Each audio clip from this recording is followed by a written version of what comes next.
Hello everyone, welcome to my channel Anurag YT read. आपकी physics क्लासें कल से स्टार्ट हो गई थी। पहला चैप्टर आपका कंप्लीट हो चुका था। ये आपका चैप्टर नंबर 2 है। टॉपिक का नाम है गति। गति से रिलेटेड जितने भी महत्वपूर्ण पॉइंट हैं उनको यहाँ पे एक क्लास के माध्यम से कवर करेंगे। इस क्लास को आप शुरू से अंत तक जरूर देखिएगा, जिससे सभी चीज़ें आपको यहाँ पे समझ में आ सकें। सबसे पहले देखेंगे गति की परिभाषा क्या होती है। तो किसी भी स्थिर वस्तु के सापेक्ष निरंतर स्थान परिवर्तन करना, अर्थात जैसे सड़कों पर दौड़ते समय स्थिर दुकानों, पेड़ पौधों व बिजली के खंभों का पीछे छूट जाना, ये सभी आपके गति के अंतर्गत आते हैं। किसी भी स्थिर वस्तु के सापेक्ष जब निरंतर स्थान परिवर्तन होता है तो वो गति के अंतर्गत आता है। अब यहाँ पे देखेंगे गति के प्रकार। तो गति के निम्नलिखित प्रकार होते हैं। सबसे पहला आता है सरल रेखीय गति। तो सरल रेखीय गति किसे कहते हैं? किसी सीधी सड़क पर गति करना, अर्थात ये कोई सड़क है और इसी सड़क पे हम सीधे इस प्रकार से गति कर रहे हैं, तो ये आपका सरल रेखीय गति के अंतर्गत आएगा। इसके उदाहरण आप यहाँ पे देख सकते हैं। मोटर गाड़ी की गति, साइकिल की गति, धावक की गति। अर्थात मोटर गाड़ी यहाँ पे, या हम कह सकते हैं मोटरसाइकिल जब चलती है तो एक सीध में इस प्रकार से चलती है, इसे ये सरल रेखीय गति में आएगा। इसी प्रकार से साइकिल की गति भी आपकी एक समान एक सीधी होती है। धावक की गति अर्थात जब कोई व्यक्ति दौड़ता है तो वो भी एक सीधी में इस प्रकार से दौड़ता है। अब यहाँ पे नेक्स्ट गति है वृत्तीय गति। वृत्तीय गति किसे कहते हैं? किसी गोलाकार मार्ग पर गति करना। जैसे इस प्रकार से कोई गोलाकार मार्ग है और इसमें जब कोई इस प्रकार से गति करता है तो ये आपका वृत्तीय गति के अंतर्गत आता है। जैसे यहाँ पे देख सकते हैं, ये आपका पृथ्वी हो गया। पृथ्वी में ये जो उपग्रह होता है ये इस प्रकार से गोलाकार मार्ग में गति करता है, तो उपग्रह की जो गति होती है ये एक वृत्तीय गति के अंतर्गत आता है। इसके उदाहरण आप देख सकते हैं घड़ी के सुइयों की गति। घड़ी में आपने देखा होगा जो सुइयों की गति होती है वो सुइयां आपकी एक निश्चित अंतराल में इस प्रकार से चलती रहती हैं, जो कि वृत्तीय गति, जो कि आपके वृत्तीय गति के अंतर्गत आएंगी।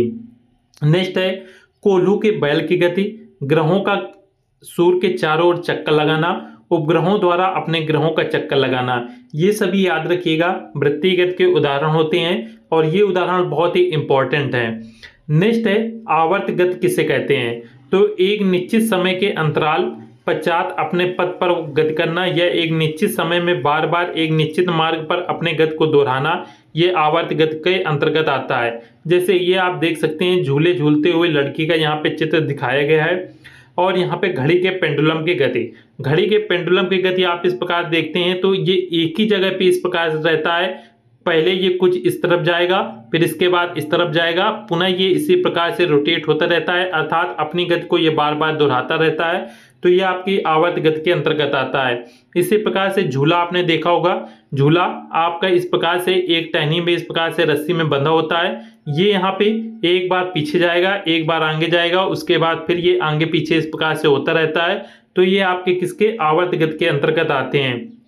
तो इसके आपने उदाहरण देखे आवर्त गति के, झूले की गति, घड़ी के पेंडुलम की गति, ये आपकी आवर्त गति के अंतर्गत आएंगे। नेक्स्ट गति आती है यहाँ पे प्रक्षेप गति। प्रक्षेप गति किसे कहते हैं? तो जब किसी पिंड के ऊपर की ओर नियत त्वरण से किसी कोण पर उछाला जाता है तो पिंड का वेग और परिमाण दोनों समय के साथ बदलते रहते हैं, तो उसकी गति को यहाँ पे प्रक्षेप गति कहते हैं। जैसे बल्ले से टकराने के बाद गेंद की गति। आपने देखा होगा कि जब बल्ले से गेंद टकराती है तो उसके गति में क्या होता है? परिवर्तन होता रहता है। नेक्स्ट है तोप से छूटे गोले की गति। जब तोप यहाँ पे तोप से गोला छूटता है तो कुछ इस प्रकार से जाता है, उसके बाद नीचे इस प्रकार से गिरने लगता है। ईंधन समाप्त होने के बाद रॉकेट की गति, लंबी कूद व ऊंची कूद के खिलाड़ियों की गति, भाला फेंक प्रतियोगिता में भाला की गति। जब भाला फेंका जाता है तो आपने देखा होगा पहले भाला इस प्रकार से एक कोण बनाते हुए जाता है, उसके बाद नीचे यहाँ पे आकर गिरता है। तो ये सभी आपके प्रक्षेप गति के उदाहरण हो गए। अब यहाँ पे नेक्स्ट देखेंगे उड्डयन काल किसे कहते हैं? तो उड्डयन काल किसे कहते हैं? जब हम किसी पिंड को ऊपर की ओर उछालते हैं तो ऊपर जाने व वापस पृथ्वी आने में लगे समय को उड्डयन काल कहते हैं और इसे याद रखिएगा टी से प्रदर्शित किया जाता है। नेक्स्ट है परास या फिर रेंज किसे कहा जाता है? प्रक्षेप गति करने वाली वस्तु जमीन से उछालने के बाद अधिकतम जितनी दूरी पर जाके गिरती है उसे हम परास कहते हैं। अर्थात प्रक्षेप गति करने वाली वस्तु जब जमीन से हम उसको उछालते हैं तो अधिकतम जितनी दूरी पर जाकर गिरती है तो उसे हम क्या कहेंगे? परास कहते हैं। प्रक्षेप गति करने वाली किसी वस्तु का अधिकतम परास प्राप्त करने के लिए उसे 45 अंश के कोण पर उछालना चाहिए। याद रखिएगा, यदि हम किसी वस्तु की अधिकतम गति पाना चाहते हैं तो उसको हम कितनी अंश पर उसे उछालना चाहिए, तो याद रखिएगा 45 अंश पर। इसी प्रकार इसीलिए जो भी भाला फेंके जाते हैं तो 45 अंश के कोण पे इस प्रकार फेंके जाते हैं कि वो अधिकतम दूरी पे जाके गिरे। जैसे लंबी कूदने वाला खिलाड़ी अधिकतम दूरी प्राप्त करने के लिए स्वयं को लगभग 45 अंश के कोण पे उछालता है। तो ये आप परास इसको अच्छे से समझ लिया है। अब यहाँ पे देखेंगे अधिकतम ऊंचाई क्या होती है इसमें प्रक्षेप गति में। तो प्रक्षेप गति करने वाले पिंड के ऊपर उछालने पर वह अधिकतम ऊंचाई तक तभी पहुंचता है जब उसे लगभग 90 अंश के कोण पर ऊर्ध्वाधर ऊपर की ओर उछाला जाता है। जैसे ऊंची कूदने वाला खिलाड़ी अपने शरीर को लगभग 90 अंश के कोण पर उछालता है। इस प्रकार से जब कोई चीज फेंकी जाती है तो उसको ये ज्यादा दूर पर गिरे जाके उसके लिए यहाँ से हमें जरूरी है कि ये 90 अंश का यहाँ पे कोण बनाए इस प्रकार से, और यहाँ पे मध्य में ये पूरा यहाँ पे 90 अंश का भी यहाँ पे कोण बनाना चाहिए जिससे ये अधिकतम ऊंचाई पे जा सके और अधिकतम दूरी पे जा सके। तो इसके लिए हमें कितने अंश का कोण बनाना चाहिए, 45 अंश का, और अधिकतम ऊंचाई के लिए यहाँ पे 90 अंश का कोण बनाना चाहिए। तो ये दोनों पॉइंट यहाँ पे आपने समझ लिया है। अब नेक्स्ट यहाँ पे पॉइंट देखेंगे ऊर्ध्व या गुरुत्वीय गति। जब कोई वस्तु ऊपर से नीचे आती है तो पृथ्वी के गुरुत्वाकर्षण बल के कारण उसमें जो गति पाई जाती है उसे हम ऊर्ध्व या गुरुत्वीय गति कहते हैं। जैसे छत से नीचे गिरती गेंद की गति। नेक्स्ट है गति के नियम। गति के नियम बहुत ही इंपॉर्टेंट है और परीक्षा में बहुत ही अधिक बार पूछे जाते हैं। गति के नियम किसके द्वारा दिए गए थे, तो गति के नियम याद रखिएगा न्यूटन द्वारा दिए गए थे। न्यूटन कहाँ के रहने वाले थे, यूके अर्थात यूनाइटेड किंगडम के रहने वाले थे। गति के याद रखिएगा 3 नियम थे। प्रथम था गति का नियम, द्वितीय गति का नियम और तृतीय गति का नियम। जिसमें से प्रथम गति का नियम क्या था इसको यहाँ पे देखेंगे। सभी गतिमान अथवा विरामस्थ वस्तु तब तक अपनी स्थिति परिवर्तन का विरोध करते हैं जब तक उस पर बाह्य बल न लगाया जाए। जैसे सड़क पर चलती हुई बस या गाड़ी तब तक गतिमान रहती है जब तक उस पर ब्रेक अर्थात बाह्य बल लगाकर उसे न रोका जाए। गति का प्रथम नियम ये कहते हैं यदि कोई वस्तु गतिमान है तो गतिमान रहेगी, यदि रुकी हुई है तो रुकी हुई रहेगी जब तक उसमें हम कोई बाह्य बल न लगाएं। इसका उदाहरण आप यहाँ पे समझ सकते हैं। हथौड़े को हत्थे में करने के लिए हत्थे के आगे पीछे भाग को जमीन पर पटकना। और याद रखिएगा जो गति का प्रथम नियम होता है इसको हम जड़त्व का नियम भी कहते हैं और विशेषता बल को परिभाषित किया गया है। गति के जो प्रथम नियम है इसमें याद रखिएगा बल को परिभाषित किया गया है और इसे हम जड़त्व का नियम भी कहते हैं। इसके उदाहरण आप यहाँ पे देख सकते हैं। पहला उदाहरण आपने समझ लिया। दूसरा है गोली मारने पर कांच में गोल छेद का होना किंतु पत्थर मारने पर टुकड़े टुकड़े हो जाना। जब हम गोली मारते हैं तो कांच में तो गोल छेद करके गोली निकल जाती है किंतु पत्थर मारने पर जो कांच होता है वो यहाँ पे टूट जाता है। नेक्स्ट है कम्बल से धूल झाड़ने के लिए उसे डंडे से पीटना। नेक्स्ट है चलती हुई गाड़ी के अचानक रुकने पर उसमें बैठे यात्रियों का आगे झुक जाना।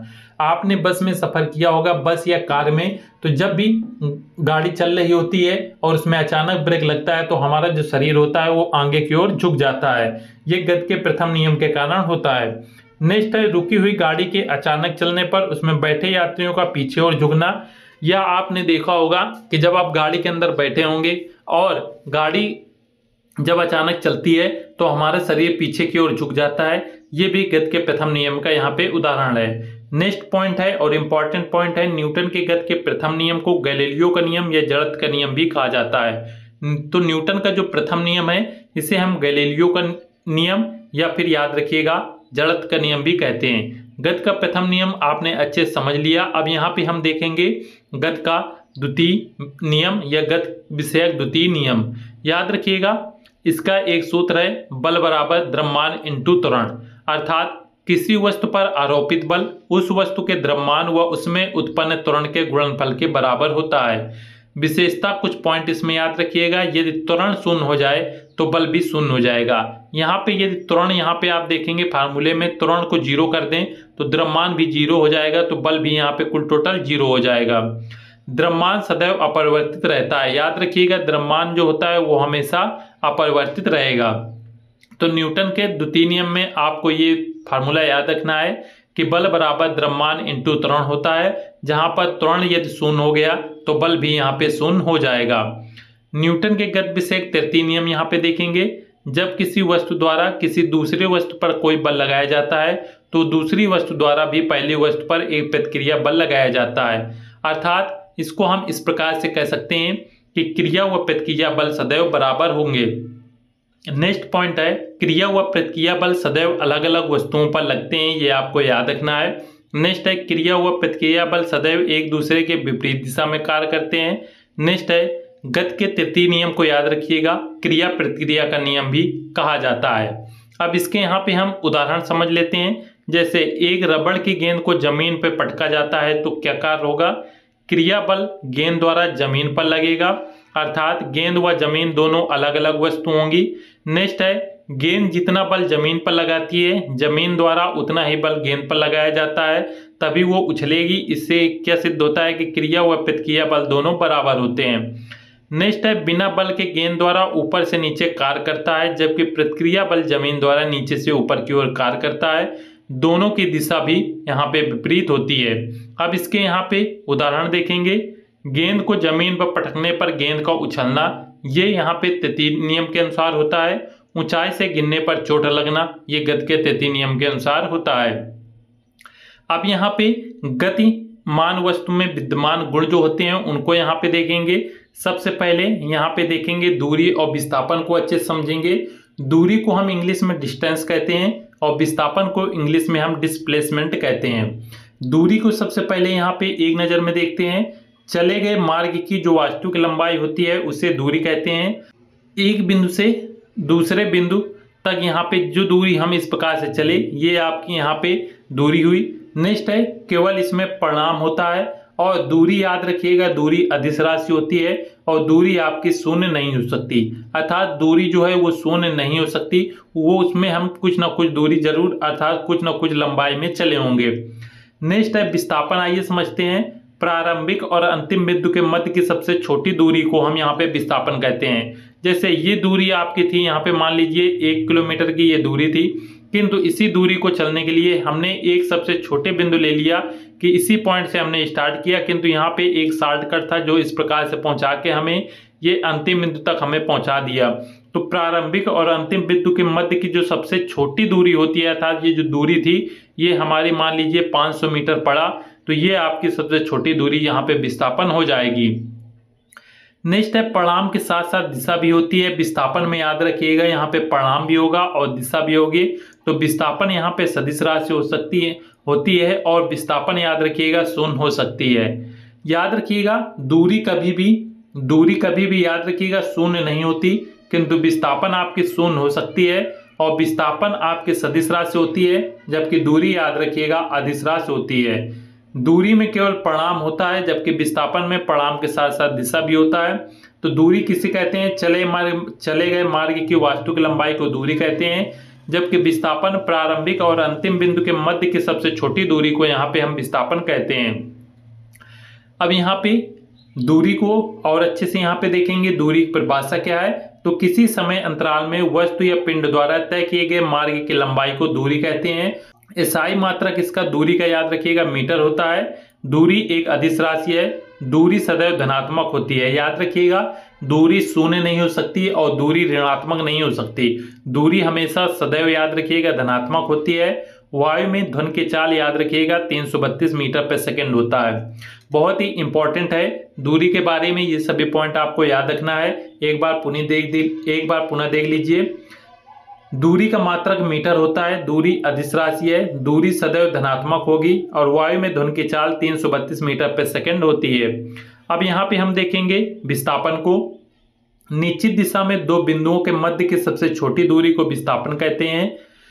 विस्थापन का मात्रक याद रखिएगा मीटर होता है। दूरी का मात्रक भी मीटर, विस्थापन का मात्रक भी मीटर होता है, किंतु विस्थापन याद रखिएगा सदिश राशि होती है, जबकि दूरी अदिश राशि है।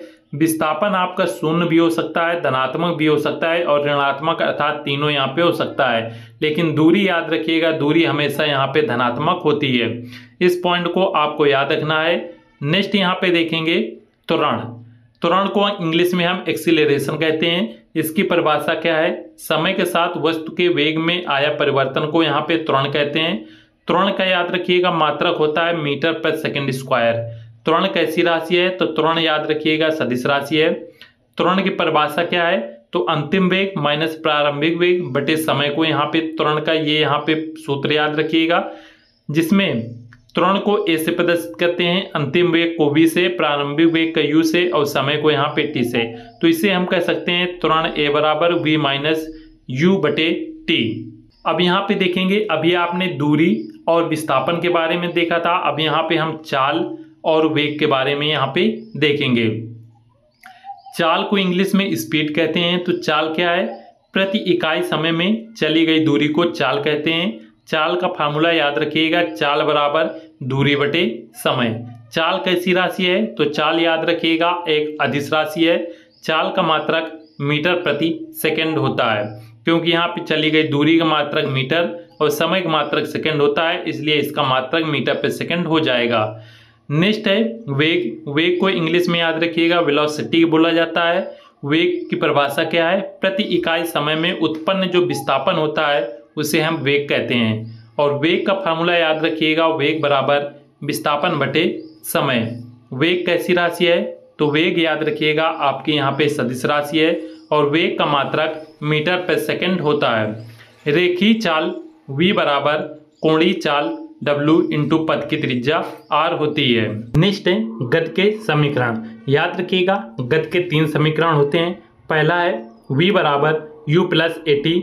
दूसरा गति का समीकरण है s बराबर U T plus half A T square. तीसरा है v स्क्वायर बराबर यू स्क्वायर प्लस 2as। जहाँ पर याद रखिएगा u आपका प्रारंभिक वेग है और a त्वरण, t समय और v यहाँ पे अंतिम वेग को प्रदर्शित करता है। ये तीनों आप गति के समीकरण याद रखिएगा। v बराबर u plus A T, s बराबर U T plus half A T square, v square बराबर U square plus 2as। Next यहाँ पे 90 सेकंड में वस्तु द्वारा तय किए गए दूरी निकालने के सूत्र याद रखिएगा। Sn बराबर u plus A by 2n minus 1। Next है यहाँ पे आवेग। आवेग को आपको याद रखना है, बल तथा समय अंतराल के गुणनफल को यहाँ पे आवेग कहते हैं। आवेग का सूत्र होता है आवेग बराबर बल इंटू समय अंतराल। आवेग कैसी राशि है? आवेग याद रखिएगा एक सदिश राशि है, इसका मात्रक न्यूटन सेकंड होता है। गति चैप्टर आपका यहाँ पे समाप्त होता है। फिजिक्स की 2 क्लासें आपकी पूर्णतः समाप्त हो गई हैं। इसके बाद नेक्स्ट हमारा टॉपिक रहेगा बल। बल से रिलेटेड जितने भी महत्वपूर्ण पॉइंट हैं उनको यहाँ पे कवर करेंगे। सभी लोग एक बार वीडियो को लाइक जरूर कर दीजिएगा और दोस्तों के साथ शेयर जरूर कर दीजिएगा। वह सभी क्लासों की नोटिफिकेशन पाने के लिए चैनल को सब्सक्राइब जरूर कर लीजिएगा। मिलते हैं नेक्स्ट क्लास में। जय हिंद।